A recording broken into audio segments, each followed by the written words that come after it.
Sekarang, Assalamualaikum warahmatullahi wabarakatuh. Kita mulai perkuliahan hari ini.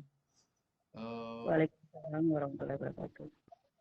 Hari ini kita belajar tentang manajemen strategi marketing. Ya, di awal perkuliahan, kita coba lihat satu video menjual sisir ke orang botak. Ya, nah, udah kelihatan ya? Sudah, Prof, udah. Oke. Strategi menjual sisir ke orang botak. Ada sebuah perusahaan buat tes kepada 3 stafnya. Perusahaannya suruh stafnya jual sisir di komplek Biara Shaolin. Nah, ini kan unik karena biksunya gundul semua kan. Kalau dilihat memang nggak ada yang butuh sisir.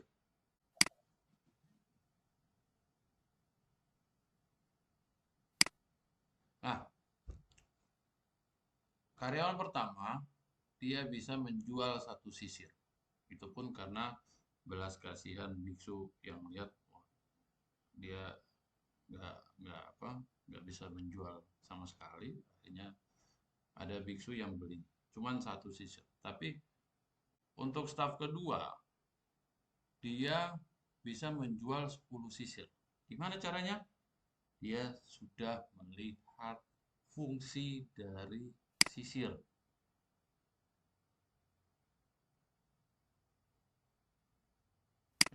Dia nggak tawarkan kepada biksu, dia tawarkan kepada turis yang ada di kompleks di Biara Shaolin itu. Karena di sana anginnya memang besar, rambut turisnya aut-autan. Nah, untuk karyawan yang ketiga, dia berhasil menjual 500 sisir.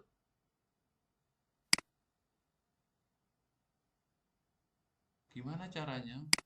Dia temui kepala biara, dia yakinkan bahwa sisir ini bisa jadi souvenir. Nah, akhirnya dia bisa menjual sisir sebanyak 500. Calon pertama gagal karena dia pasrah dengan keadaan, nggak cari solusi dan jualnya seadanya. Sedangkan calon kedua dia sudah berpikir lebih maju. Pertama dia berpikir, dia sudah tahu fungsi sisir itu apa, dia paham siapa yang butuh, makanya dia bisa menjual sisir lebih daripada karyawan yang pertama. Sedangkan karyawan yang ketiga, dia sudah mulai berpikir di luar kelaziman. Yang materinya itu out of the box, ya. Dia mampu baca keadaan sekitar sehingga tempat yang seharusnya tidak butuh sisir justru malah seakan membutuhkan sisir. Ya.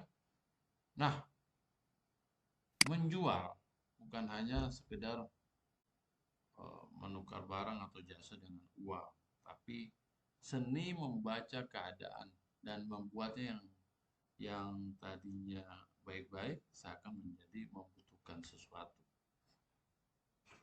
Oke. Nah, dari sini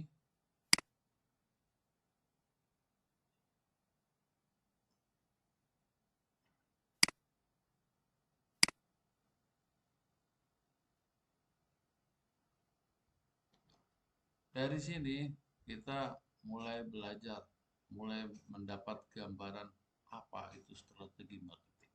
Tapi sebelum mulai kita belajar tentang strategi marketing, kita coba tahu arti marketing itu seperti apa. Coba Bu Laila, kira-kira marketing itu apa? Bu Sumarni, tolong dihidupkan. Pak Ahmad, tolong dihidupkan kameranya. Kira-kira marketing itu apa? Memasarkan, Pak. Memasarkan. Memasarkan produk. Memasarkan menciptakan produk. Pak Aditya? Marketing itu adalah orang Pak yang ditugaskan untuk menjual sebuah produk di suatu instansi atau perusahaan dan menjalin relationship dengan pembeli. Ya kasarannya menurut Pak siapa? Pak Aditya itu sales dia Pak. Oh, satu lagi Pak. Marketing itu adalah orang yang membuat atau produk. Orang yang apa? Tidak cuma menjual saja sih Pak. Oke. Merancang satu produk. Oke, Bapak Ibu sekalian. Sales dan marketing itu dua hal yang berbeda walaupun itu saling berhubungan. Ya. Kalau sales itu dia menjual produk kepada pelanggan. Ya. Kalau marketing itu proses menciptakan kesadaran dan permintaan untuk produk atau jasa. Ya, jadi dua hal yang berbeda.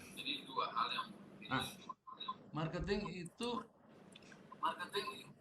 bisa biasanya dikatakan sebagai ujung tombak sebuah perusahaan. Kenapa?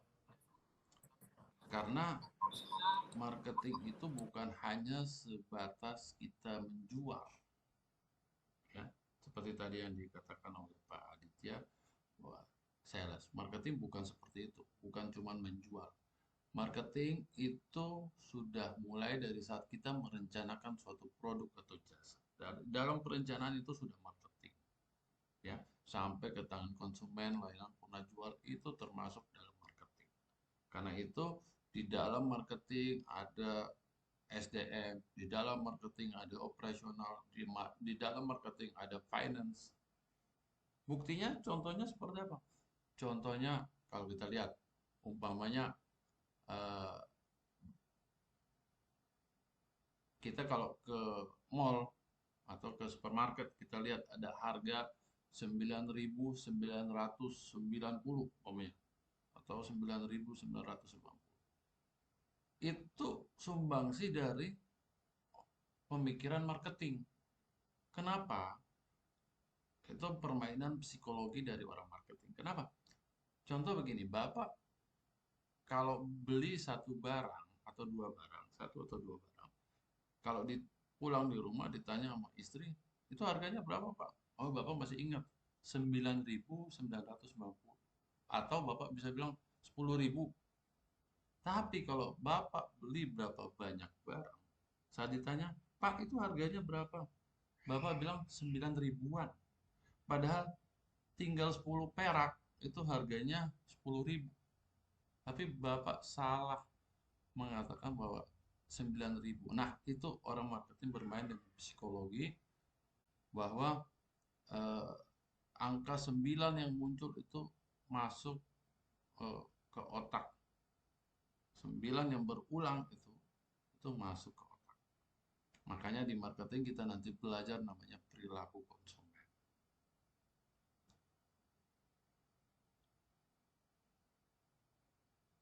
Nah, untuk produk, untuk menciptakan satu barang, warna, bentuk, itu orang marketing ikut andil di situ. Jadi makanya nggak salah kalau marketing dibilang sebagai ujung tombak sebuah perusahaan.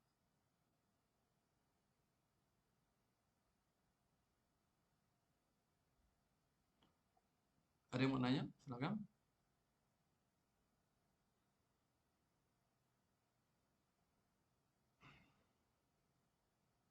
Nah, jadi marketing kalau didefinisikan umumnya mereka mengatakan bahwa marketing itu suatu proses yang menciptakan, mengkomunikasikan, mendistribusikan, dan mempertukarkan barang dan jasa untuk menciptakan nilai value bagi pelanggan atau konsumen.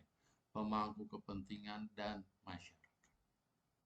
Nah, kita mulai belajar, sekarang kita belajar tentang strategi marketing. Sama, tentu berbeda antara marketing dan strategi marketing. Walaupun dia saling berkaitan. Perbedaannya di mana? Perbedaan utama itu bahwa kalau marketing itu prosesnya dia lebih luas. Sedangkan strategic marketing dia lebih terfokus. Dia lebih kepada rencana yang lebih spesifik. Nah, itu perbedaan utama antara marketing dan strategic marketing. Jadi cakupannya kalau marketing dia luas, kalau strategic marketing dia lebih terfokus. Perbedaannya juga ada pada tujuan. Kalau tujuan marketing itu dia menciptakan value bagi konsumen, ya, bagi masyarakat. Tapi kalau tujuan dari strategi marketing adalah dia untuk mencapai tujuan pemasaran. Tujuannya apa? Profit. Ya. Untuk waktu, kalau pemasaran itu dia berkelanjutan, sedangkan untuk strategi marketing dia biasanya bisa berjangka pendek atau jangka panjang, tergantung situasi. Nah,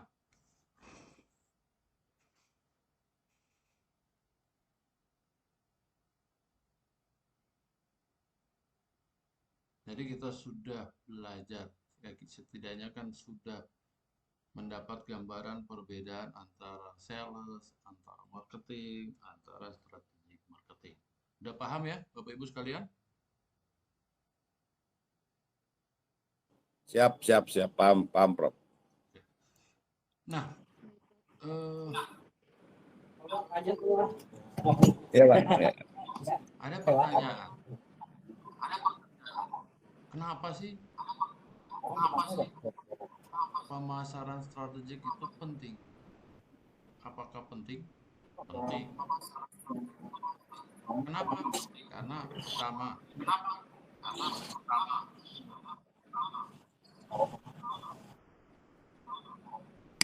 dia strategic marketing dia membantu perusahaan untuk memenangkan persaingan, memenangkan kompetisi. Strategi marketing membantu perusahaan untuk meningkatkan pangsa pasar. Strategic marketing membantu perusahaan untuk mencapai target penjualan. Strategic marketing membantu perusahaan untuk meningkatkan profitabilitas. Ya, strategic marketing dipakai untuk membantu perusahaan untuk mempertahankan pelanggan, meningkatkan brand awareness-nya, ya. Nah, itu yang mengapa strategi marketing itu penting. Marketing, sebelum kita lanjut, ya. Marketing itu mungkin Bapak Ibu sekalian waktu di S1 itu pasti paham ada namanya bauran pemasaran atau namanya marketing mix. Marketing mix terdiri dari 4. Ada produk, price, place, promotion. Produk, price, place, promotion. Nanti ada tambahan kalau untuk jasa ada tambahan 3. Tapi berkembang itu sampai terakhir saya lihat ada sekitar 23P. Dari 4P berkembang sampai 23P. Ya, tapi landasan utamanya itu adalah produk, price, place, promotion. Untuk memahami strategi langkah yang kita lakukan, nanti kita harus tahu produk, price, place, promotion. Saya coba jabarkan satu-satu. Bapak Ibu pernah tahu HP Xiaomi? Ya, HP Xiaomi. Ya, HP Xiaomi. HP Xiaomi itu saat pertama kali booming, dia tidak dijual secara offline, tapi dijual secara online. Nah, saat pertama dia muncul, apabila ada yang menjual secara offline di toko, itu pasti harganya jauh lebih mahal daripada di online. Alasannya apa? Nanti kita akan membahas. Nah, untuk produk, kita akan bahas nanti. Untuk produk itu dulu seorang marketing berpikir, ya, out marketing. Jadi namanya out marketing itu dia berorientasi kepada produk. Jadi seorang marketing dia berpikir bahwa apabila saya menciptakan produk dengan kualitas yang bagus, saya lepas ke pasar itu pasti laku. Itu pemikiran out marketing. Ya. Tapi Bapak Ibu tahu bahwa komputer tablet kira-kira yang pertama kali buat itu siapa? Komputer tablet. Samsung, Pak. Samsung. Ya. Ada lagi yang lain? Ternyata Pak. PDA, Pak. PDA. Ternyata Pak, komputer tablet itu kira-kira sudah mulai dibuat dan dipasarkan itu kurang lebih tahun 1979-1980. Jauh sebelum kita mengenal komputer tablet Samsung. Tapi kenapa tidak laku di pasar? Tidak laku di pasar. Kenapa hal itu terjadi? Nanti Bapak dan Ibu akan mengerti kenapa hal itu terjadi. Karena banyak faktor yang harus dipertimbangkan seseorang untuk melihatnya. Banyak faktor, ada faktor budaya, banyak hal yang harus dipertimbangkan kalau kita untuk memasarkan produk. Nah, saat itu komputer tablet itu masih dirasa belum fungsinya masih belum dibutuhkan dan masih harganya masih mahal. Karena itu tidak laku di pasaran. Nah, mulailah bergeser dari era old marketing, dia bergeser ke era new marketing. Orientasinya sudah berubah, bukan lagi kepada produk, tapi dia berorientasi sekarang kepada konsumen. Pemikiran marketing di new marketing, pemikirannya adalah apabila saya membuat produk yang dibutuhkan oleh konsumen, maka saat saya lepas di pasar, pasti produk itu laku. Itulah pemikiran new marketing. Simpelnya seperti itu. Jadi, Bu Sumarni ingin jilbab warnanya begini, biru, modelnya seperti ini. Nah, saya tanya sama Bu Sumarni, mau kayak gimana? Saya buat. Kalau saya jual ke Bu Sumarni, pasti Bu Sumarni beli. Nah, jadi orientasinya sudah bukan lagi kepada produk, tapi orientasi sudah kepada konsumen. Pemikiran new marketing. Nanti akan berkembang, maka itu di desktop Siaka, di e-learning Bapak Ibu sekalian sudah saya tampilkan ada e-book, ya, e-book tentang ada marketing 4.0, ada marketing 5.0. Silakan dibaca. menarik, sangat menarik itu. Bagaimana era zaman digital sekarang, eh, marketing beradaptasi dengan era digital seperti ini. Mulai muncul e-commerce, ya, mulai muncul e-commerce. Dulu mungkin zaman Pak Ahmad, Bu Sumarni, Pak Aditya, kalau mau beli barang dari luar negeri kan susah. Tapi sekarang mudah kita mendapat. Walaupun di posisinya kita di daerah terpelosok. Yang penting kita punya HP, punya koneksi internet, punya duit, kita bisa beli barang dari manapun. Nah, e-commerce mempersingkat. Dengan e-commerce kita bisa berjualan tanpa membutuhkan tempat. Kita bisa berjualan 24 jam tanpa ada sewa tempat, biaya pegawai juga berkurang, ya. Bisa jualan 24 jam dibanding kita punya toko cuman berapa jam. Ya, paling banter jam berapa, jam 10 udah tutup ya.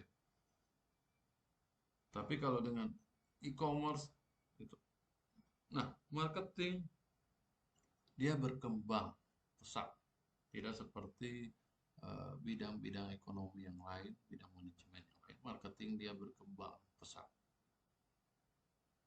Ya. Makanya sekarang ada namanya marketing 5.0. Marketing dari 1.0, 2.0, 3.0 dia sudah mulai pakai influencer. 1.0 dia cuman memakai media cetak, ya, surat kabar umpamanya. 2.0 dia sudah mulai beralih pakai radio, TV. 3 dia sudah pakai influencer, ya, pakai search engine.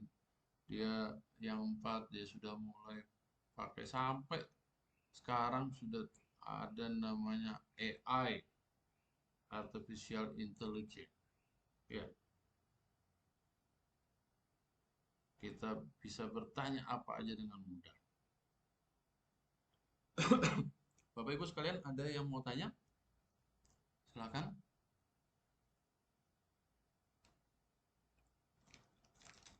Jadi marketing bukan sebatas menjual barang, ya. Marketing bukan sebatas kita menjual barang.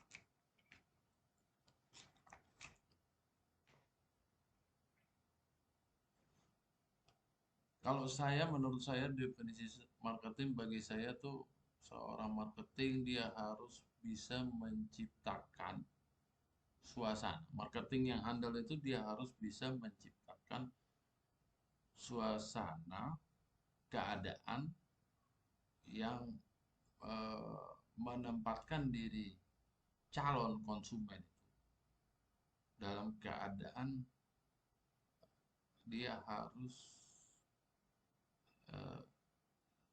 dia bukan cuma tertarik, tapi dia harus memakai produk kita.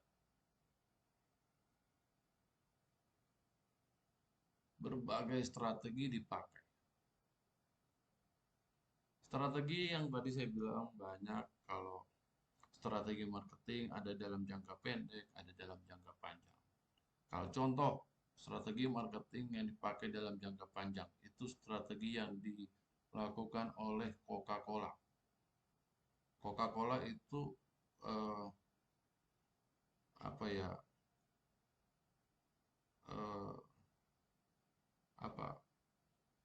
Yang kata-kata yang terkenal dari Coca-Cola itu apa? Minuman segala usia. Ya, Coca-Cola diterima di segala usia. Untuk menanamkan image seperti itu butuh proses yang panjang. Strategi yang dilakukan juga panjang. Ya. Ada yang mau tanya? Silakan.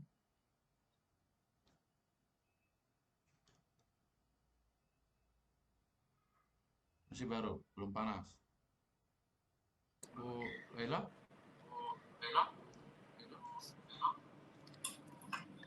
Ya Pak, saya mau menanyakan terkait apa namanya, seperti ini ya, tempat belanja seperti Lotte Mart. Sekarang kan juga kalau dilihat di era sekarang banyak sepi ya Pak ya, daripada seperti dulu gitu. Sekarang lebih rame kayak seperti apa namanya, yang di SCBD itu apa sih? Pacific Place. Bukan tempat belanja yang di SCBD. Grand Lucky ya Pak ya. Jadi apa namanya, apakah seperti itu bisa dibilang dari strategi pemasarannya kurang apa namanya, sehingga daya saingnya lebih cepat seperti kayak Grand Lucky dan Hoki atau yang lainnya gitu. Grand Lucky, saya mohon maaf, saya ini agak kurang suka jalan-jalan. Grand Lucky apa itu? Oke Pak. Jadi seperti apa?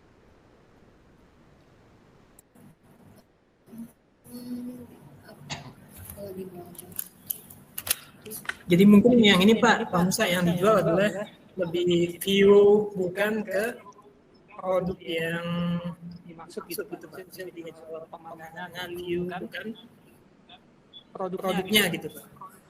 Strategi sekarang itu Strategi pemasaran. Ya. Bisa dibilang Ya memang kita lihat di mall sekarang banyak tempat yang kosong. Ya, banyak outlet yang liburnya penuh. Kalau kita masuk di kayak dekat rumah ada pusat grosir Jelita, PGC, dulu penuh. Tapi sekarang mulai udah mulai kosong. Nah, saya dengar di tempat-tempat kayak di Depok sana banyak yang tutup, kosong, tidak jalan. Kenapa? Sudah mulai berubah pemikiran konsumen. Ada tahu Jack Ma? Jack Ma itu pendiri Alibaba. Ya.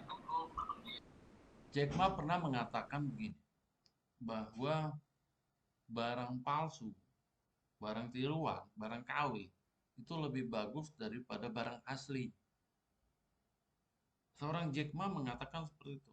Maksudnya kenapa? Kenapa dia bisa katakan seperti itu? Karena konsumen sekarang berpikir, dia tidak lagi berpikir harga, dia tidak berpikir mutu. Ya. Bagi dia sekarang yang penting saat dia butuhkan bagaimana dia bisa cepat mengkonsumsi. Makanya barang-barang KW saat itu lebih laku, lebih cepat terjual dibanding barang asli. Karena kita dapat dengan mudah kita mendapatkan. Nah, saat muncul e-commerce, toko-toko besar seperti kayak umpamanya Samsung, Philips, apalagi macam-macam perusahaan besar, itu mereka tidak bertransformasi ke toko online, ke e-commerce. Karena itu telat. Tapi setelah dilihat itu barang-barang KW akhirnya muncul. Nah, sekarang mereka mulai masuk. Makanya ada Samsung Official Store, ada Xiaomi Official Store. Mereka sudah membuka produknya mereka, tokonya mereka ke dalam e-commerce. Dulu tidak seperti itu, mereka masih mempertahankan bahwa kalau mau cari yang ori itu ada di sini. Tapi enggak.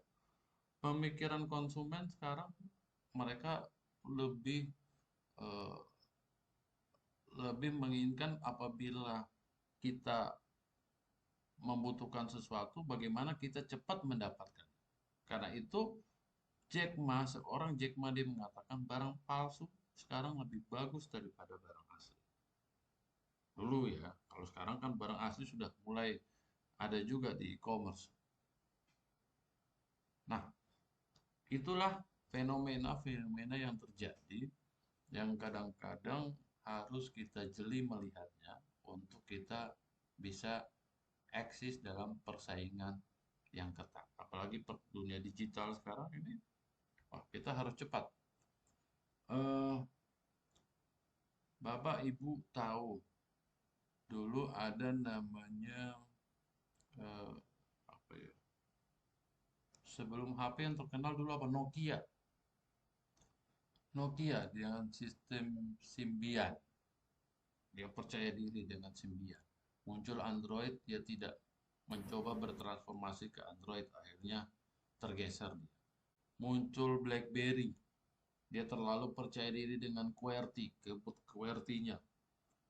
Muncul pesaing dengan menggunakan touchscreen, layar sentuh. Dia tidak cepat beradaptasi dengan touchscreen, dengan layar sentuh. Tergeserlah dia, walaupun di belakang dia mencoba untuk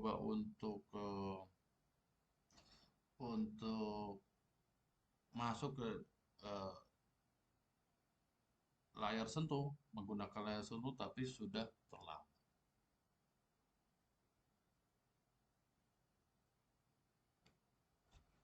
Nah, dalam dunia persaingan yang ketat, itulah kenapa saat itu Xiaomi, saya kembali ke HP Xiaomi. Xiaomi dia berpikir kenapa dia saat pertama booming dengan HP itu, dia menjual secara online. Kenapa? Karena dia mencoba meminimalis cost-nya. Ya, dia memotong saluran distribusi ya yang cost-nya besar, dia memotong seperti itu. Akhirnya dia bisa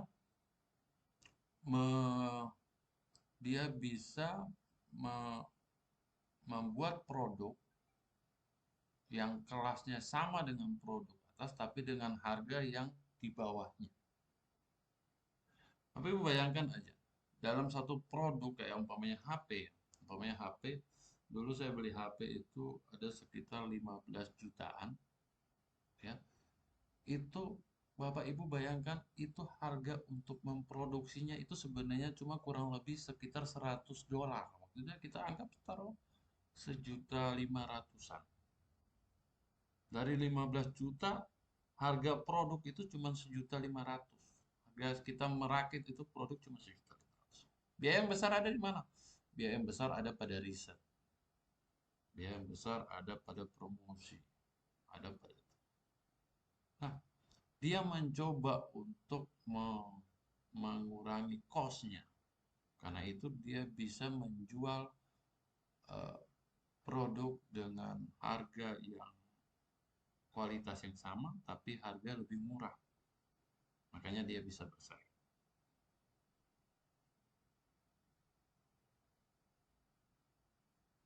Ya. Ada yang mau ditanyakan? Silakan. Mulai panas kan? Ngopi dulu, ngopi.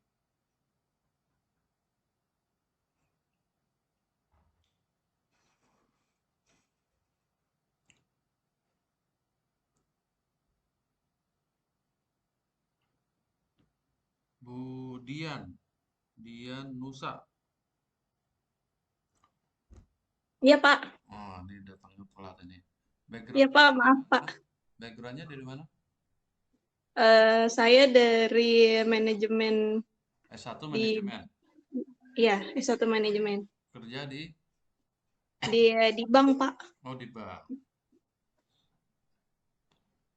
Udah nikah? Belum Pak. Udah punya pacar? Iya ada. Oh, kalau belum punya pacar harus belajar marketing. Jadi biar bisa cepat laku. Ya. Iya Pak.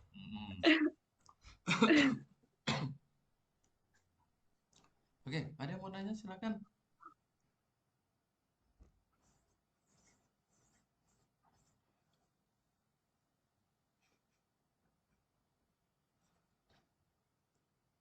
Masih malu-malu nih. Pak, izin nanya Pak. Oke, silakan. Ya, Bapak selain berprofesi sebagai dosen, apakah juga berwirausaha gitu Pak? Ini kalau saya ditanya eh, apa usaha apa, Pak, jualan apa? Semua saya usaha, semua saya jual. Nah, saya ajarin ilmu marketing ke istri saya. Ditanya, eh, teman istri saya nanya, jualan apa?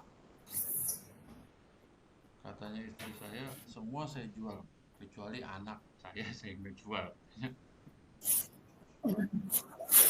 Nah, saat saya belajar, saya ngajarin marketing ke istri saya. Itu berbekal waktu itu zamannya masih pakai BlackBerry. Itu berbekal BlackBerry 1, laptop dan apa namanya, laptop dan internet. Berbekal itu, waktu itu masih belum ada e-commerce, belum booming, belum ada. Bapak Ibu tahu penghasilannya berapa? Penghasilannya kurang lebih bisa 32 juta bersih.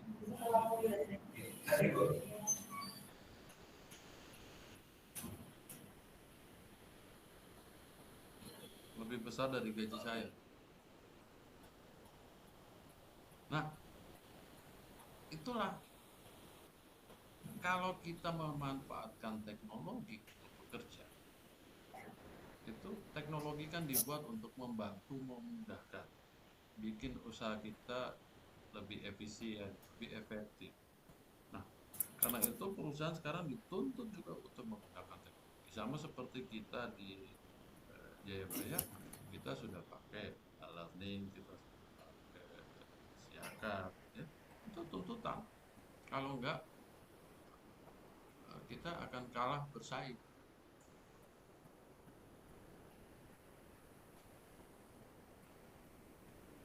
Gimana kalau Bapak? Gimana?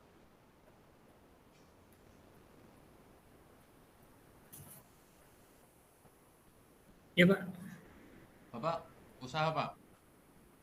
Selain PNS usaha? usaha sih saya bukan PNS Pak, saya karyawan swasta.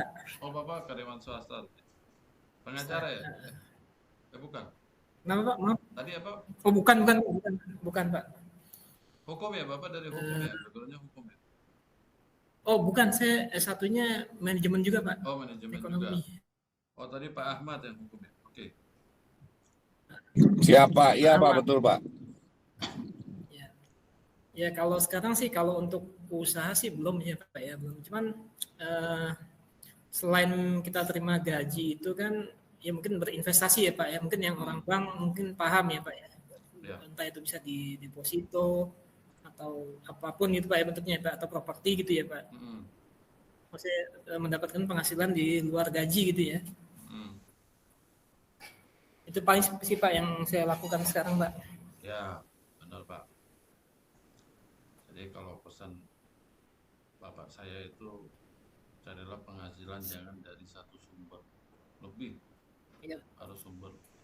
Kenapa? Itu memang saya rasakan.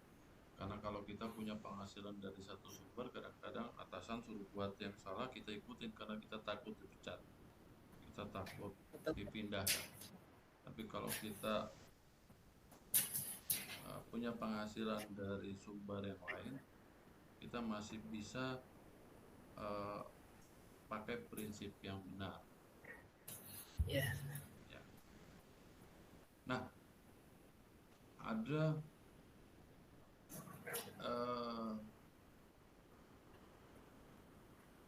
mahasiswa saya kemarin di kelas yang lain, dia bilang dia berwirausaha. Dia bilang saya ingin pensiun dini. Jadi saya bekerja, saya berwirausaha, saya ingin saya pensiun begitu. Maksudnya dia gimana? Dia mulai mencoba menerapkan bagaimana uang bekerja buat dia. Contoh simpelnya, dia punya duit, dia bangun kontrakan, ya, tiap tiap tahun itu tanah kontraknya juga naik, asetnya nilainya naik, ya, tapi Iya, tuh. tiap tahun atau tiap bulan dia mendapatkan penghasilan. Itu bagaimana duit bekerja buat kita lah, ibarat kasar.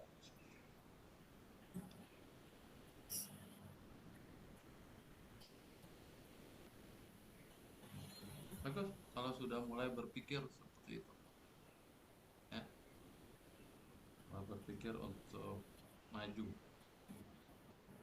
Ya enak Pak ya, jadi seorang karyawan terus ya. Oh, nggak enak Pak. Saya juga udah pensiun, jadi mau Pak saya Pak. Oh, pensiun. Cuman kan perusahaan sekarang kan pinter Pak, nggak mau ngeluarin kos untuk itu Pak. Akhirnya terpaksa untuk berwirausaha. Iya. Karena kan kalau dari pensiun atau pesangon kan bisa buat modal ya Pak ya. Bisa untuk modal kita melakukan suatu usaha gitu Pak. Oke. Nah menurut saya sih juga dengan kita berkuliah ini kan kita juga investasi nih Pak di pendidikan ya. Nah, Serta nanti kan mungkin teman-teman atau bapak-bapak yang pensiun dari PNS, mbak-mbak ini ya bisa oke. ngajar gitu kan ya. Mm-mm. Beralih profesi gitu Pak, buat kata. Ya. Kalau ilmu bisa cari duit, ya. Betul Pak. Oke. Dan dapat pahala juga Pak kan, amal jariah tuh Pak. Oh iya. Ngalir Pak.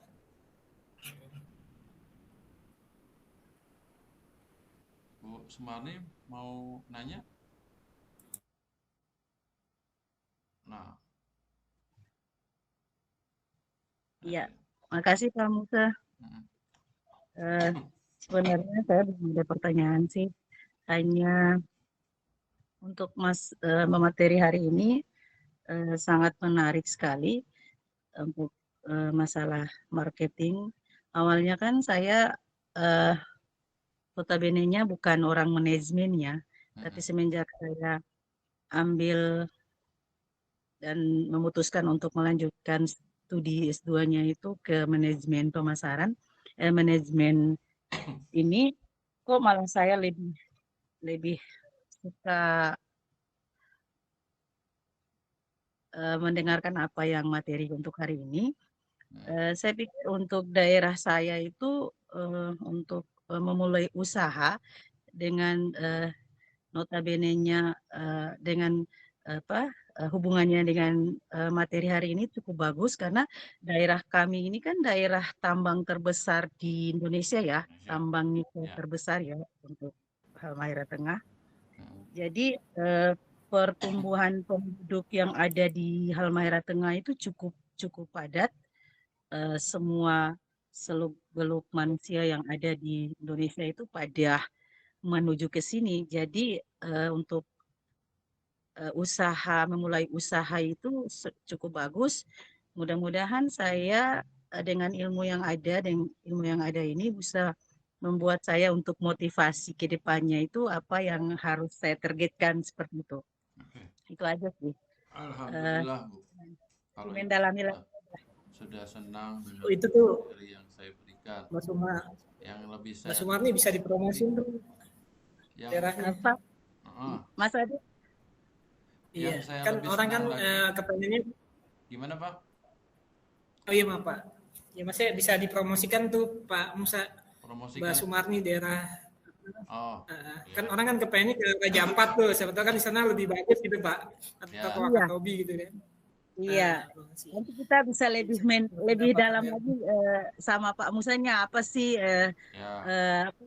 bisnisnya yang bisa kita ajak kerjasama ya. Edukasinya.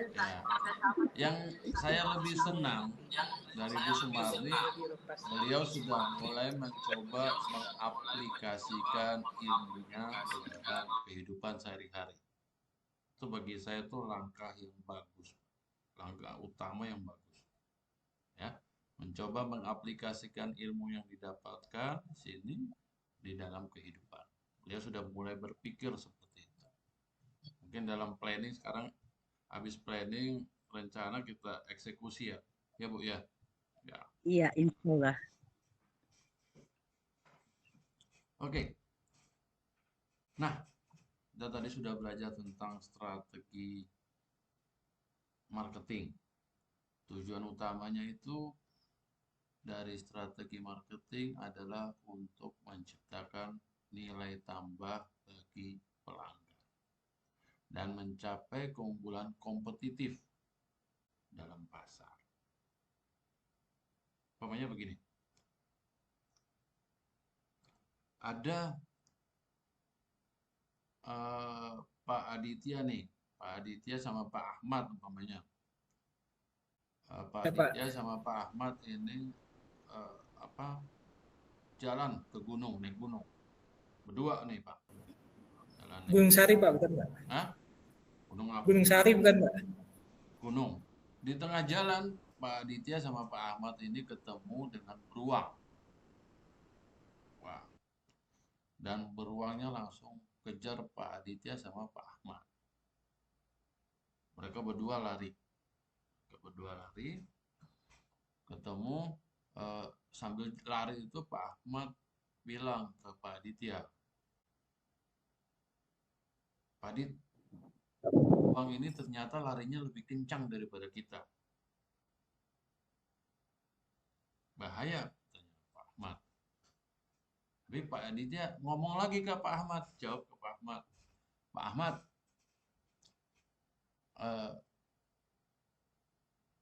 memang benar beruang itu larinya lebih kencang daripada kita. Tapi saya larinya lebih kencang daripada Pak Ahmad. Pak Aditya ngomong gitu. Nah, di sini menunjukkan bahwa Pak Aditya itu mempunyai keunggulan kompetitif daripada Pak Ahmad, larinya lebih kencang. Ya, Pak Ahmad itu dianggap sebagai pesaing, kompetitor. Ya. Nah, beruangnya ini apa? Beruang ini bisa dianggap seperti pasar atau masalah atau keadaan yang dihadapi yang memerlukan sebuah strategi. Ya, jadi otomatis kalau Pak Ahmad sama Pak Aditya lari, karena Pak Aditya larinya lebih kencang, yang disambar duluan kan Pak Ahmad, namanya seperti itu. Nah, itu menunjukkan bahwa Pak Aditya sekali lagi mempunyai keunggulan kompetitif. Nah, di tujuan strategi marketing salah satunya itu adalah mencapai keunggulan kompetitif. Ya, bagaimana membuat kita itu mendapatkan keunggulan kompetitif. Ya. Nah,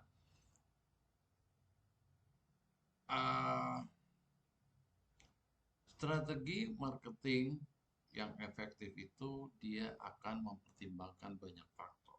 Misalnya seperti segmentasi pasar, penentuan target pasar, posisi brandnya seperti apa, bauran pemasaran, marketing mix juga dipikirkan seperti itu. Ya, meliputi itu produk, price, place, promotion. Ya, segmentasi pasar.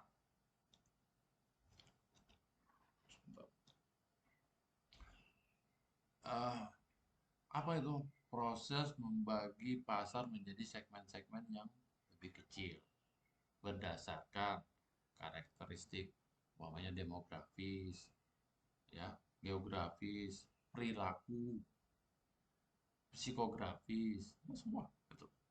Nah, hal ini dengan nantinya memungkinkan perusahaan itu dapat memahami kebutuhan preferensi pelanggan secara lebih spesifik, lebih detail.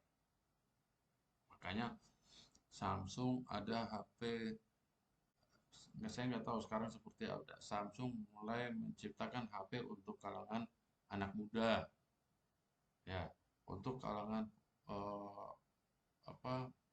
kalangan pebisnis, ya, untuk kalangan low, ya, kalangan high, medium, dia mencoba seperti itu. Nanti lebih spesifiknya ke kalangan anak muda, dia berdasarkan usia, ya. Nah, itu hal-hal seperti itu. Komponen yang penting lagi tadi itu seperti penentuan target pasar.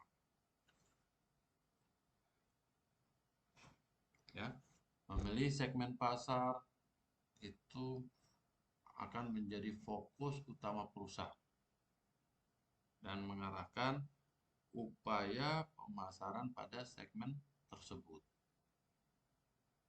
Target yang harus dipilih itu harus sesuai dengan tujuan dan memiliki potensi untuk menghasilkan penjualan dengan profit yang tinggi. Nah,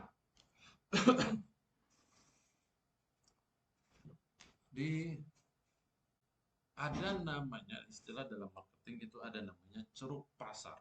Ceruk pasar itu apa? Itu adalah pasar yang belum terjamah. Pasar yang belum terjamah. Umpamanya begini. Saya buka toko parfum. Di sini kan toko parfum banyak tuh di Condet tuh. Jejer tuh toko parfum. Nah, kalau saya menjual parfum yang ada seperti itu, saya tidak ada beda dengan toko yang lain. Tapi saya mencoba berpikir dengan pelanggan yang lebih spesifik.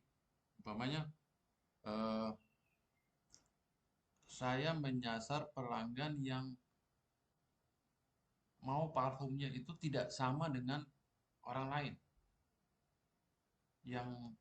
Yang tidak mau tidak apa? Tidak tidak ada di pasar. Seperti itu. Karena itu kan banyak kayak mobil-mobil yang kelas high end itu yang mewah itu banyak dia mengeluarkan produk yang dengan jumlah yang terbatas. Harganya naik karena tidak banyak dia produksi seperti itu. Nah, saya coba berpikir seperti itu. Akhirnya saya coba berpikir, saya jualan cuma parfum yang paling baru. Kalau lama saya nggak jualan. Nah, saya jualan parfum yang terbaru. Saat ada parfum, saya langsung beli, saya jual. 3 bulan kemudian muncul parfum baru, parfum yang lama udah saya nggak jual lagi. Saya jual yang baru. Karena pelanggan yang datang ke tempat saya, pertama kali dia datang langsung dia tanya, parfum baru apa aja? Karena dia nggak mau parfumnya sama sama yang lain. Itulah ceruk pasar, pasar baru yang yang saya coba raih. Jadi ibarat potongan kue pizza itu, ya,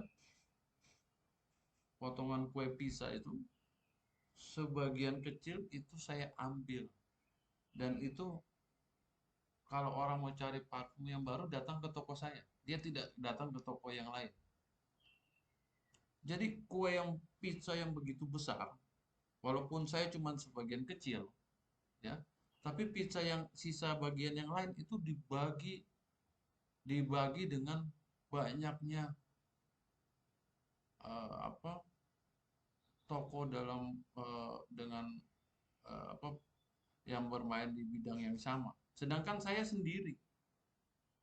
Jadi potongan kecil yang saya dapatkan itu lebih besar bila yang lain dibagi dibanding yang lain. Paham ya Pak? Bapak Ibu?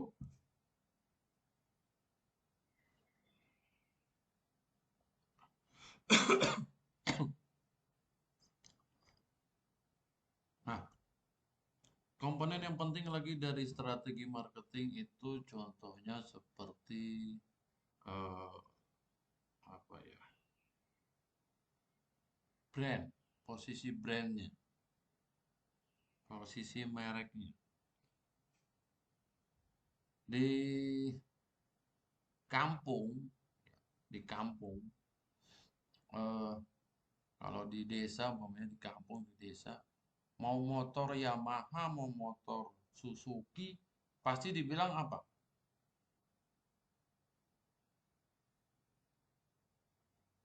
Ada yang tahu nggak, Pak Aditya? Ya Pak, siapa? Kalau di kampung ada nih motor, di desa nih ada motor Yamaha, motor Suzuki, tapi kalau dibilang motor itu namanya apa? Berbeda kali Pak itu Pak. Enggak, dibilang Honda. Orang kampung bilangnya Oh Honda. Honda. Heeh. Orang Oh, kampung seperti pasti bilang, Innova. mau dibilang motornya Yamaha kan, mau motor Suzuki, pasti dibilang di kampung itu Honda. Honda. Nah, itulah bagaimana brand itu penting, sayang. Odol, kita tahu odol.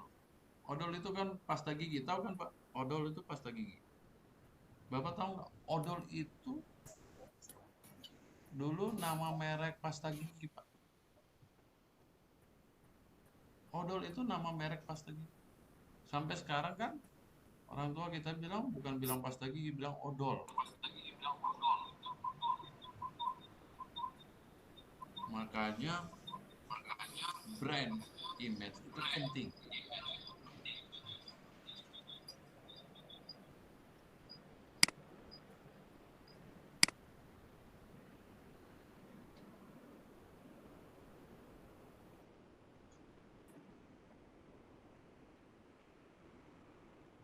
Oke, ada yang mau tanya? Silakan.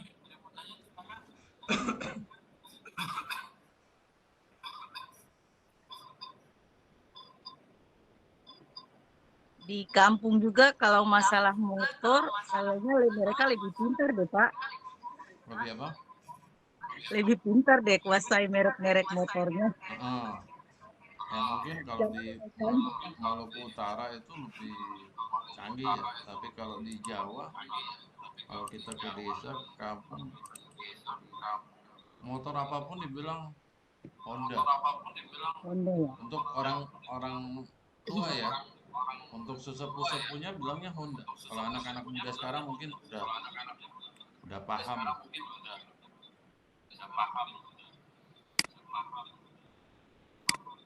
Makanya sekarang brand yang paling mahal itu terakhir itu saya tahu itu brandnya Apple. Itu yang paling mahal.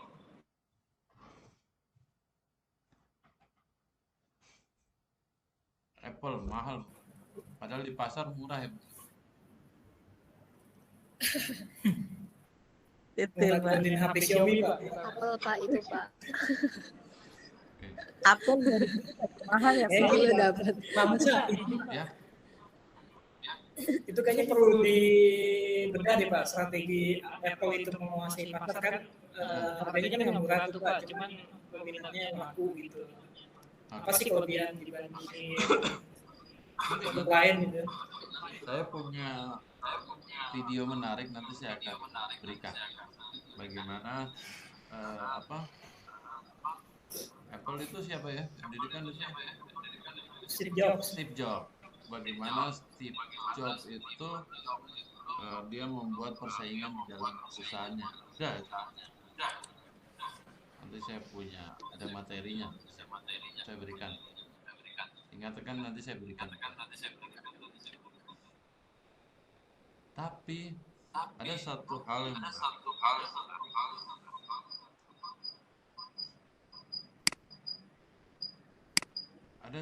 yang menarik bahwa sampai kapan ya, sampai kapanpun sampai saat ini sales itu masih dibutuhkan.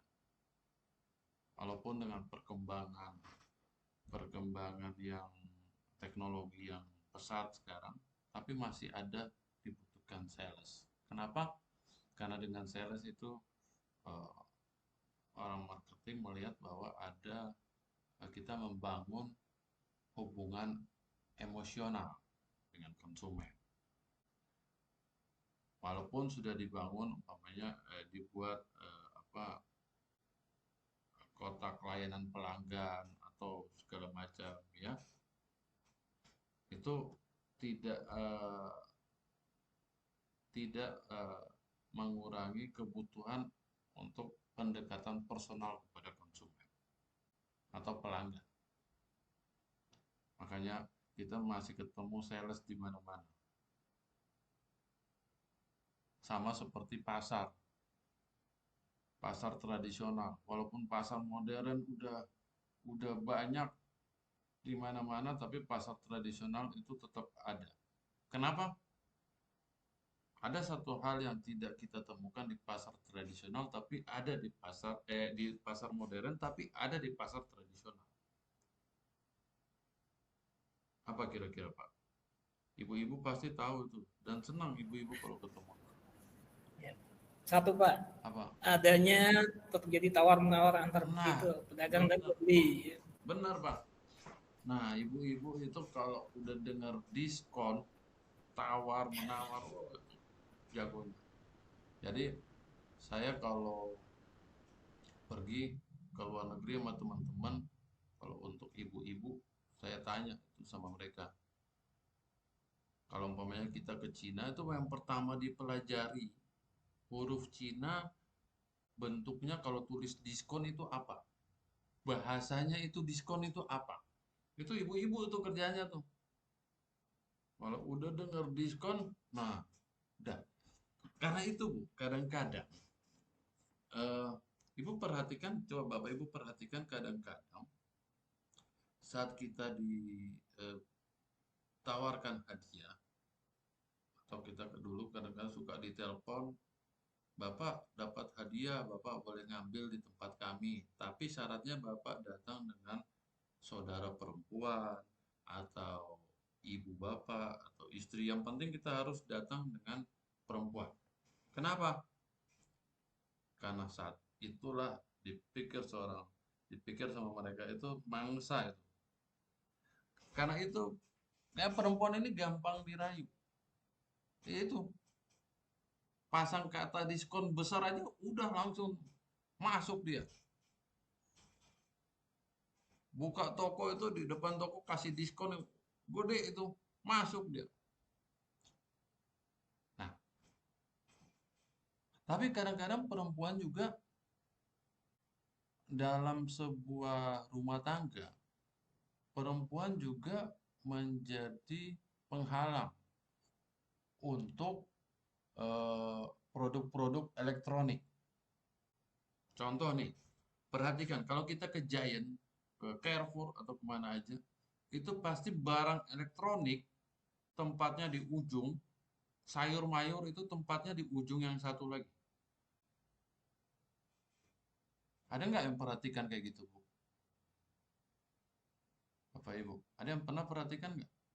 Kalau barang elektronik masuk, ini kita masuk, barang elektronik ada sebelah kiri, paling ujung. Sayur mayur itu pasti sebelah kanan, paling ujung. Namanya seperti itu. Nah, itu orang marketing mengatur itu. Itu sebuah strategi. Kenapa? Ini contohnya kalau saya datang sama istri, datang, saya masuk, saya mau, kalau laki-laki ini kan senangnya ke barang elektronik. Kalau ibu-ibu kan ke sayur mayur, ya buah-buahan, gitu kan. Bisa kan saya sama istri. Tapi kalau saya ke barang elektronik dengan istri, wah, TV-nya bagus nih katanya saya. Oh, TV bagus, gede banget, wah, canggih nih TV. Saya mau beli. Bisikan maut dari istri saya. Ngapain beli? Di rumah TV-nya masih ada, masih bagus. Mendingan beli emas batangan katanya. Yang kita mau beli nggak jadi, batal. Makanya para marketing mencoba memisahkan antara suami dan istri. Itu strategi yang dilakukan. Contoh, Bapak Ibu tahu nggak saat kita masuk ke Giant, itu keramik yang dipakai itu ukuran yang kecil. Jarang ada keramik yang ukuran besar. Apakah itu memang disengaja? Iya, disengaja. Bapak, Ibu percaya nggak? Kadang-kadang saat kita jalan di Giant atau di Carrefour itu, dengan keramik yang kecil-kecil itu, kadang-kadang kita berjalan itu, kita menempatkan kaki kita itu secara tidak sadar, kadang-kadang kita menempatkan kaki kita itu berada posisi pas di tengah-tengah kotak keramik. Secara tidak sadar itu kita kadang-kadang seperti itu. Pas kita angkat kaki, kita taruhnya pas di tengah kotak. Saat kita lihat ke bawah, itu biasanya seperti itu. Nah, fungsinya buat apa? Fungsinya untuk memperlambat laju jalan apa konsumen yang ada di situ. Kenapa? Dengan asumsi semakin dia lambat berjalan, semakin banyak barang yang dilihat, dan kemungkinan dia membeli semakin banyak. Begitupun contoh mainan anak-anak. Untuk anak-anak yang di bawah 5 tahun balita, itu mainannya biasanya ditaruh di etalase yang paling bawah.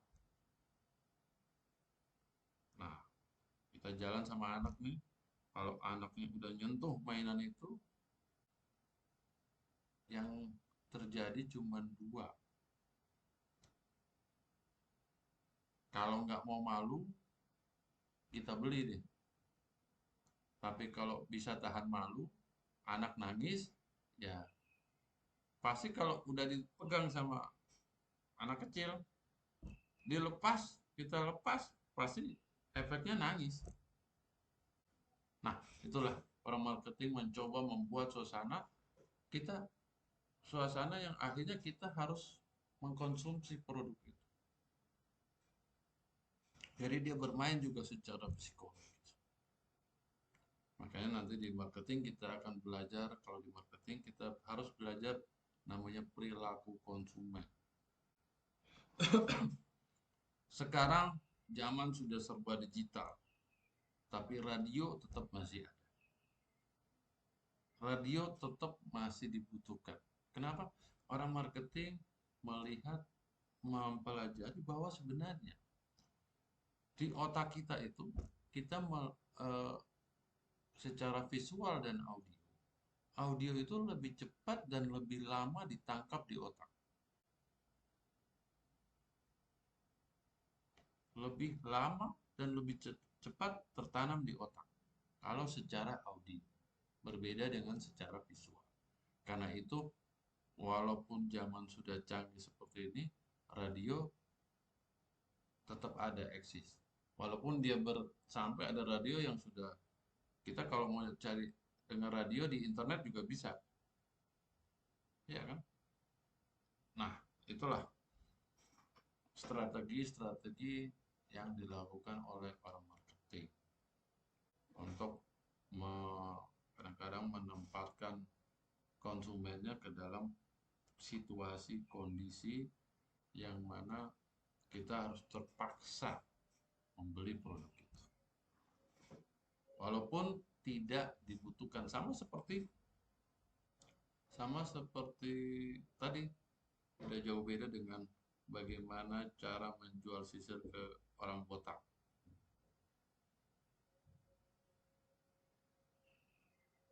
Menarik, Bapak Ibu? Ada yang mau ditanyakan? Silakan. Saya berharap nanti tiap saat Bapak Ibu sekalian sebelum memulai perkuliahan di malam itu sudah melihat video materi yang saya berikan. Ya.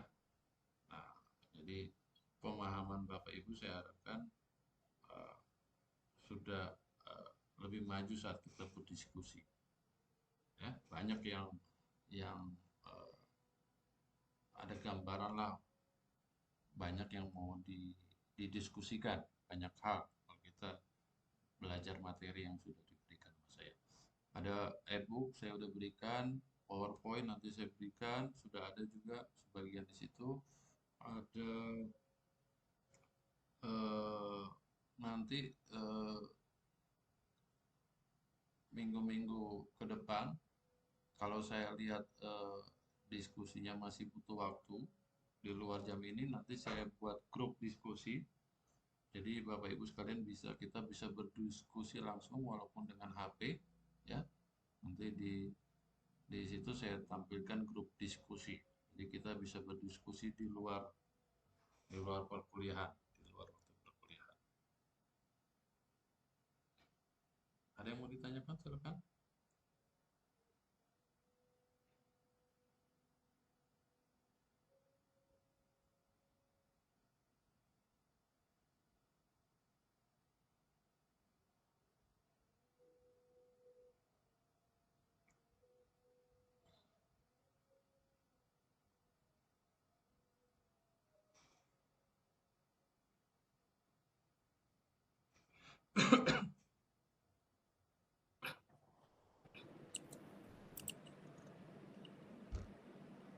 Dian Nusa.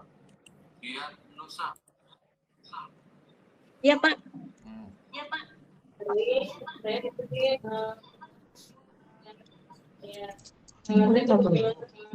Mbak apa Ibu? Bebas, Pak. Hah? Boleh Pak, dua-duanya juga nggak apa-apa. Udah berumah tangga? Belum. Nah, makanya harus belajar marketing biar cepat dapat Iya. jodoh. Iya, amin. Amin. Makanya jangan diem, makanya tanya marketing biar cepat dapat jodoh. Boleh deh, Pak. Nanya, Pak. Ayo. Misalnya kalau orang baru terjun di dunia marketing, dia kan belum biasa komunikasi gitu dengan orang banyak. Gimana caranya supaya dia bisa banyak relasi? Karena marketing kan perlu banyak relasi. Mau tahu tipsnya gitu, Pak, biar dia punya banyak koneksi sama latihan berbicara itu seperti apa sih, Pak? Gitu, dengan cara yang baik dan benar. Kalau latihan berbicara banyak ilmunya, cari di internet. Ada yang bilang pakai depan kaca bisa macam-macam gitu. Tapi ada satu keadaan unik. Saya pernah didatangi sama sales, depan pintu. Saya bilang enggak, saya lagi sibuk. Dia bilang enggak Pak, saya bukan menjual. Dia bilang begitu. Awalnya saya cuma memberikan informasi aja Pak. Pasti saya yakin Bapak nggak tahu. Oke, dosa daripada debat panjang, oke. Apa-apa? Oh, mau informasi apa? Pak, Bapak tahu nggak bahwa di tabung gas itu ternyata ada expire-nya? Pak Aditya baru tahu kan? Aku udah tahu Pak. Di tabung gas itu ada tanggal expire-nya loh. Iya, Pak. Tahu nggak Pak? Baru tahu, Pak. Baru tahu. Sama seperti saya saat itu juga. Saya baru tahu. Terus dia bilang, Pak, boleh nggak Pak saya tunjukkan? Nah, akhirnya saya bawa dia tuh ke ini sales apa namanya? Tuh apa namanya istilahnya yang buat gas itu? Buat gas itu. Yang pengaman tabung, Pak. Itu. Tapi dia belum ngomong bahwa dia mau jual itu enggak. Dia cuma awal tuh kasih informasi doang. Boleh nggak saya tunjukkan? Datanglah, masuk ke dapur. Ini loh Pak, gini. Ini loh Pak, ini ternyata. Terus dia bilang, Bapak hati-hati, begini. Baru setelah dia memberikan informasi ke saya, coba Bapak Ibu bayangkan. Dia sudah kasih saya informasi gimana saat dia menawarkan produk. Kita udah senang.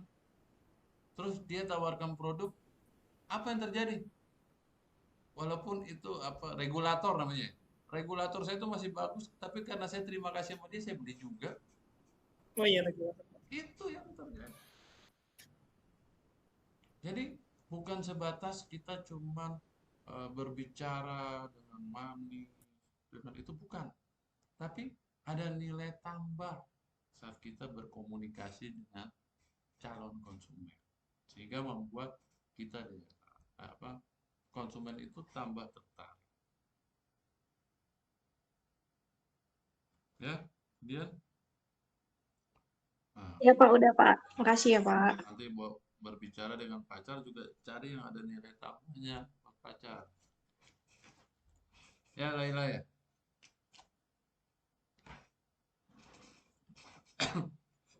Siapa? Kalau Pak Adit saya nggak mau ngajarin, nanti nambah lagi dia. Boleh Pak, mau Pak? Hah? Saya nggak mau ngajarin, nanti Pak Adit nambah lagi. Waduh. Bapak udah punya istri, Pak? Alhamdulillah udah Pak. Hah? Udah? Sudah Pak, alhamdulillah. Kalau saya belum, Pak. Saya masih iswan, Pak. Kalau satu iswat, kalau dua istu, kalau tiga baru istri, Pak. Tadi kalau ditanya Pak Musa udah punya istri? Belum, masih iswan, Pak. Bercanda, Pak. Oh, iya. Iswan. Oke, ada yang mau nanya? Silakan. Nah. Bercanda-bercanda nggak apa-apa kan? Biar nggak kaku. Biar nggak kaku Pak. Ya, biar santai. Santai kalau terima juga. Nah, Silakan, Pak. ya. Ini Pak, saya mau tanya Pak. Ini kan lagi rame nih Pak, listrik ya Pak.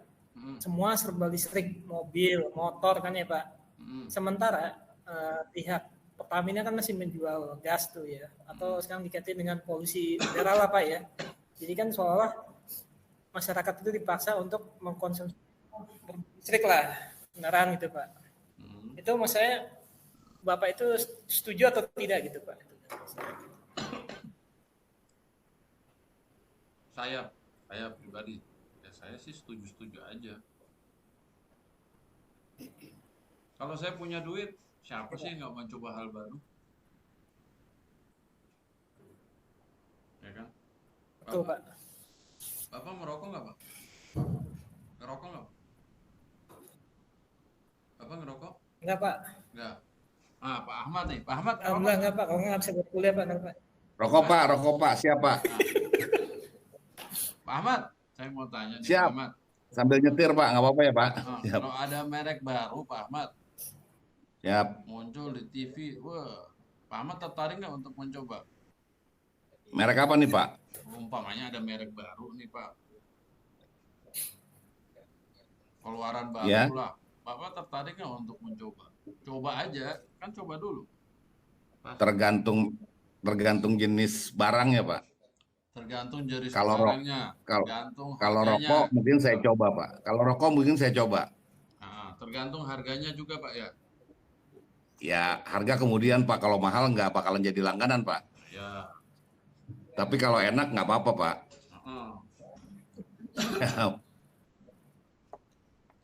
Ya, makanya itu banyak pertimbangan. Betul Pak. Jadi kalau hal yang baru, siapa sih nggak mau coba? Yang penting Betul Pak. bagaimana kalau kita berbisnis, kalau kita menjadi leader. Ingat, kalau kita menjadi leader, harga, price itu kita yang tentukan. Bukan tergantung pasar. Kalau belum ada pesaing, belum ada kompetitor, harga itu kita yang tentukan. Jadi kita bisa mengambil profit itu. Makanya bagaimana kita bisa jadi leader. Kalau masih kita monopoli, bisa.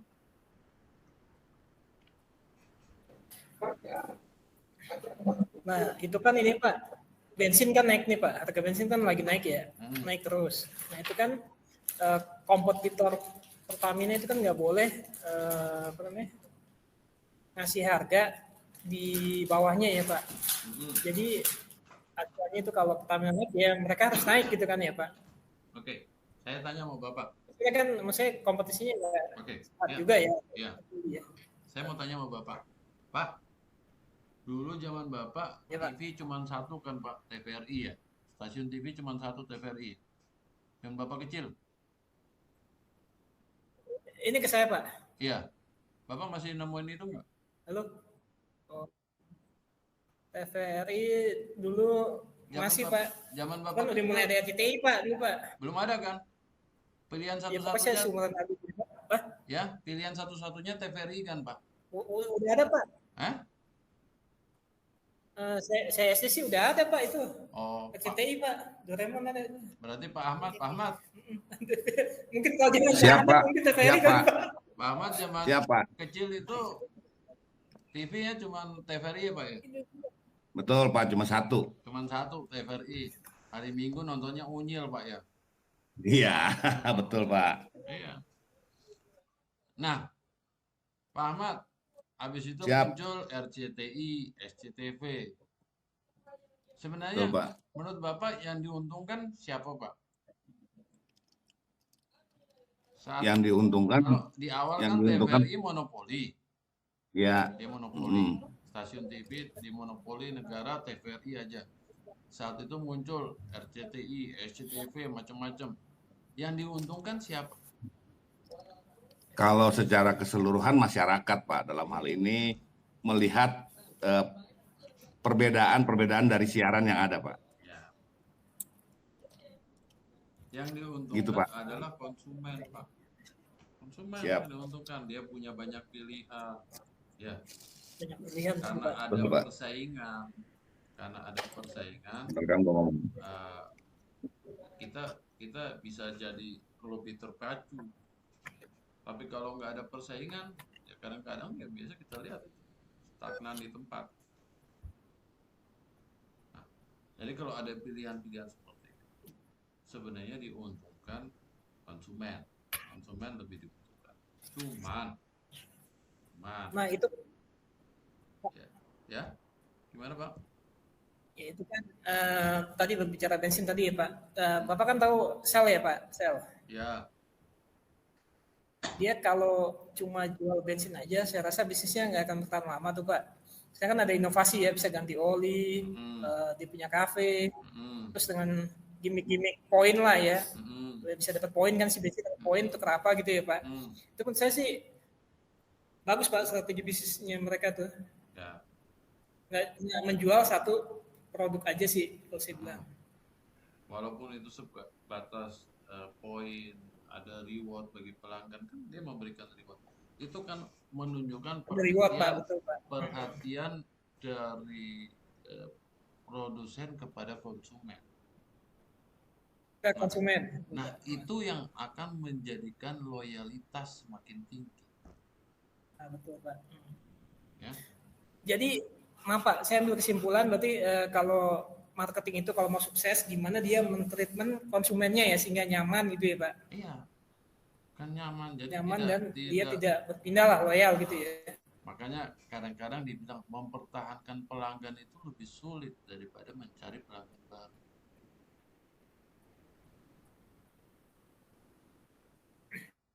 Ya. Kalau bapak saya, kakek saya itu kalau sudah apa fanatik sama satu produk, kita harus pakainya merek itu walaupun udah nggak ada. Dulu saya disuruh cari kulkas merek Sanyo, Gitu, udah Pak. nggak ada Sanyo, kulkas merek Sanyo. Oh, Tapi iya. karena udah fanatik sama itu, kita harus mencari loyalitas. Nah, itu yang kita butuhkan, membangun loyalitas kepada pelanggan, dari pelanggan. Karena sudah ada loyalitas yang tinggi, pelanggan tidak beralih. Nah, untuk lakukan itu banyak hal yang harus kita lakukan. Pelayanan, macam banyak hal yang harus kita lakukan.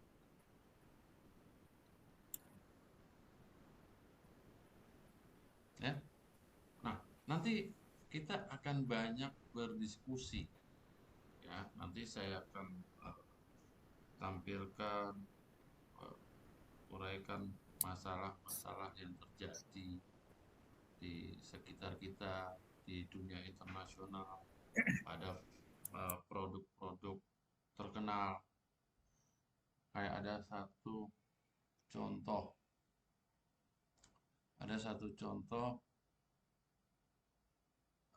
kadang-kadang perusahaan pesaing, kompetitor kita, kadang-kadang kompetitor kita itu membantu pesaingnya untuk memecahkan masalah atau solusi. Itu terjadi. Sebentar ya.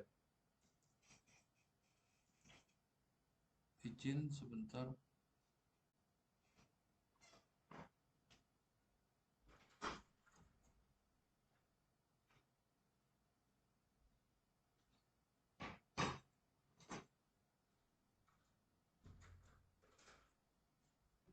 terkadang dia membantu kompetitornya untuk memecahkan masalah. Umpamanya saya satu contoh, ada kalau nggak salah Pepsi sama Cola apa sama Fanta.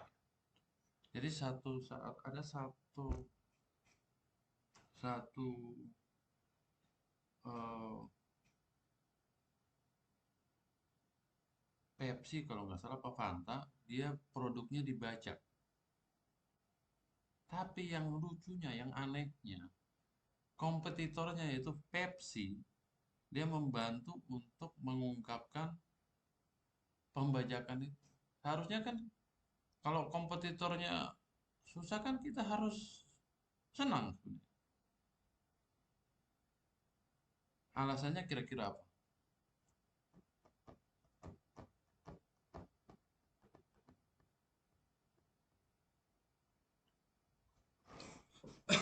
Dia lebih ini Pak, jadi dia yang kompetitornya itu kan dia mengeluarkan produknya cuma mungkin dia KW, jadi keuntungannya dia ngunggulin produknya dengan mereknya berarti dicontoh kayak gitu Pak. Misalnya kalau brand Zara gitu kadang banyak KW-nya, dia malah semakin terkenal jadinya karena yang versi KW-nya itu menjual biasanya juga lebih banyak.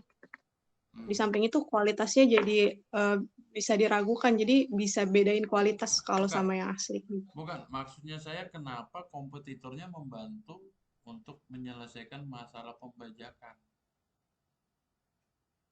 Nah, umpamanya nih, Pak Aditya nih eh, jualan minuman tuh.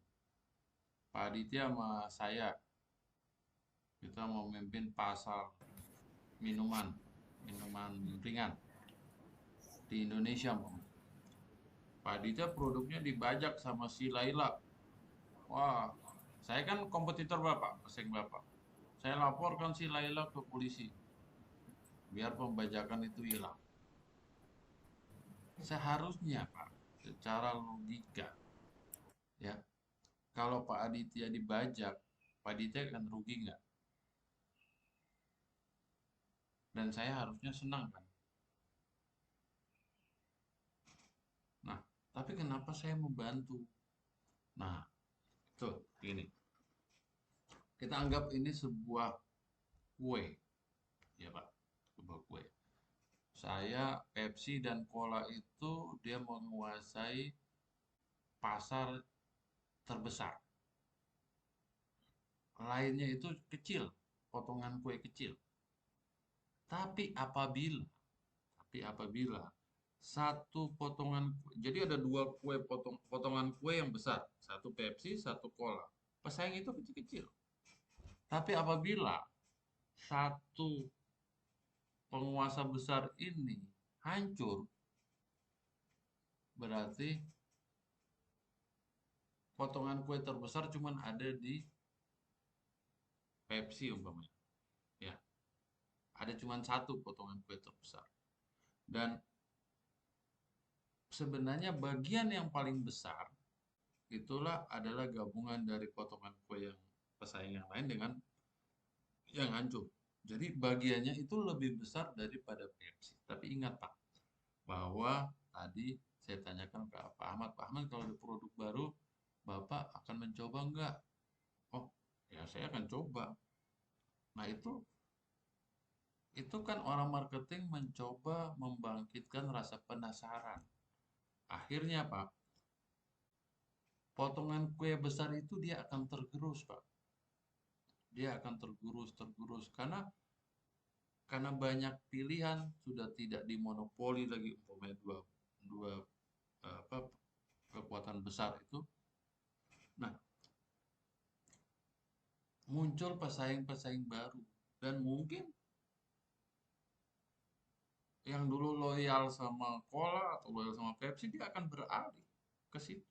Karena itu saya sebagai kompetitornya saya menjaga dua potongan kue ini tetap stabil. Paham ya maksud saya Pak? Paham Pak? Paham.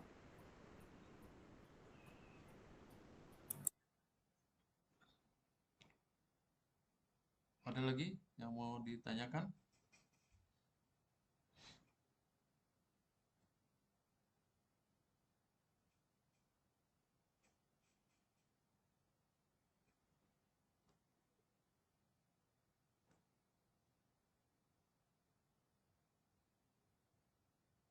Mau nanya, Nah, silakan.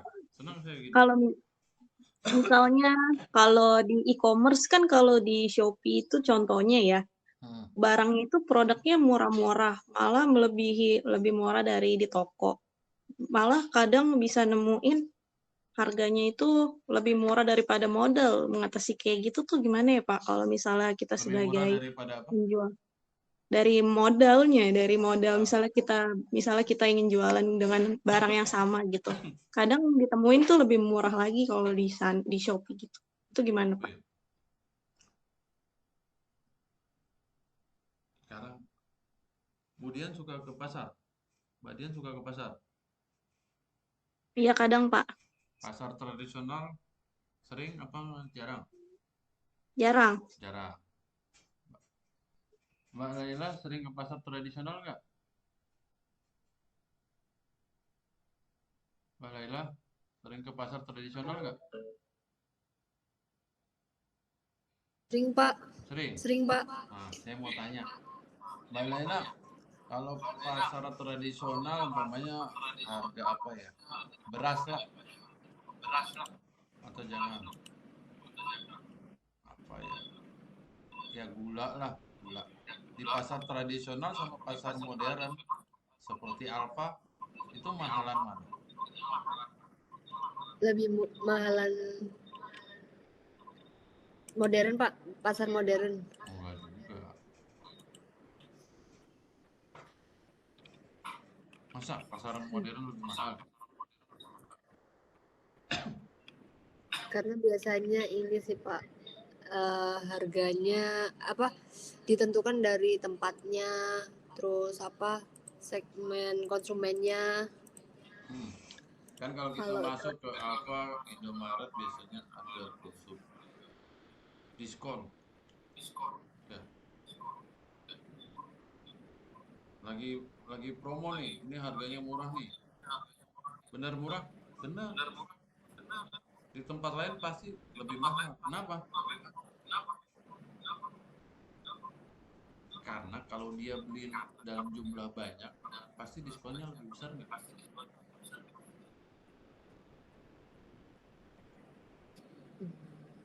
Kalau kemudian beli baju 1000 piece sama beli baju 10 piece, harga bulan mana? 1.000 Pak. 1000. Nah, kita lihat pasar tradisional dia punya kekuatan untuk membeli jumlah banyak nggak? Hmm, Nggak juga. enggak juga. Tapi kalau pasar modern seperti Alfa, Indomaret, dia punya kekuatan untuk beli jumlah banyak nggak? Ya. Dia bisa kerjasama sama perusahaan. Yang pasti harganya bisa dia tekan. Nah, apabila produk itu seperti umpamanya seperti ini. Di Alfa itu dia kasih lagi diskon untuk produk sabun. Ya, produk sabun itu diskon semua. Diskon semua produk sabun. Malah kalau bisa dia kasih harga modal lah, ibarat begitu. Jangan dia nggak dapat untung atau untungnya kecil banget atau nggak dapat untung bisa.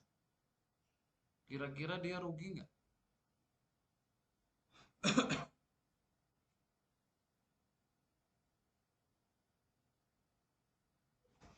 Dia rugi nggak? Enggak, Enggak. enggak Pak, masih ada untung. Kenapa?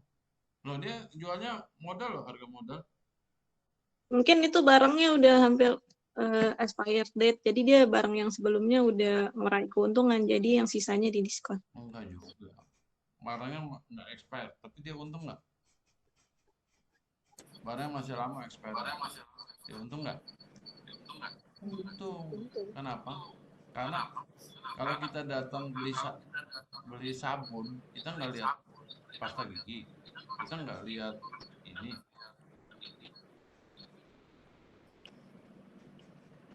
Kalau kemudian Mbak Dian lihat dengan ada diskon di Alfat dekat rumah, oh langsung datang. Saya mau tanya, apa Mbak Dian cuma beli itu aja? Belum tentu kan? Enggak. Pasti beli yang lainnya kan? Ya. Nah, itu kan strategi biar Mbak Dian, si Dian datang ke itu, biar menarik calon konsumen datang ke kita. Walaupun itu cuman pada produk tertentu. Tapi nggak mungkin kan dia beli cuman itu. Dulu kayak umpamanya ada harga kemarin tuh, waktu pas minyak eh, minyak masak langka, kan kita boleh bimoli dengan harga kan di supermarket, tapi dibatasin kan. Pergi nggak beli bimoli waktu itu? Kalau kita datang apa kita cuma beli bimoli? Enggak, pasti ngambil yang lain juga.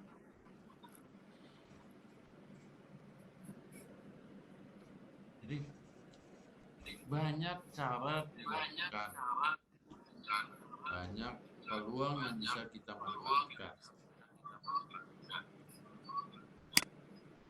banyak peluang yang bisa kita manfaatkan. Tapi caranya gimana? Kita harus bisa melihat peluang itu. Cara melihat peluang, ya belajar mengamati lingkungan, belajar mengamati keadaan, baru kita bisa melihat peluang. Peluang ada di mana-mana, cuma kita yang nggak lihat. Kalau kita bisa melihat peluang, kita bisa tangkap, kita eksekusi, berhasil.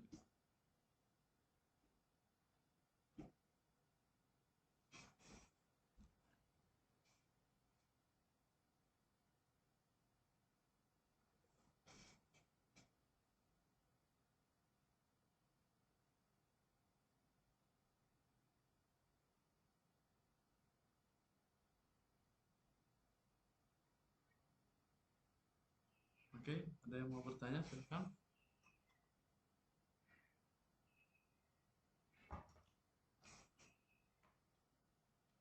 Tadi Mbak Dian nanya apa tadi?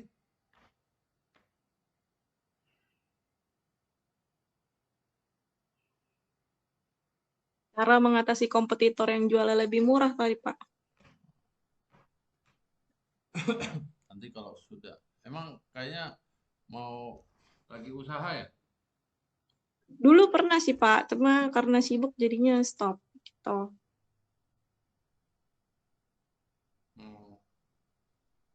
Jadi ada keinginan lagi untuk berwirausaha lagi? Ada, tapi belum dalam waktu jangka dekat sih. Ya, nanti akan mudah-mudahan dengan ilmu ini bisa buka usaha lebih maju dari yang dulu. Amin gitu loh. Amin, Pak. Gitu, amin. Ya boleh lah ya, dipakai buat cari jodoh ya. Iya.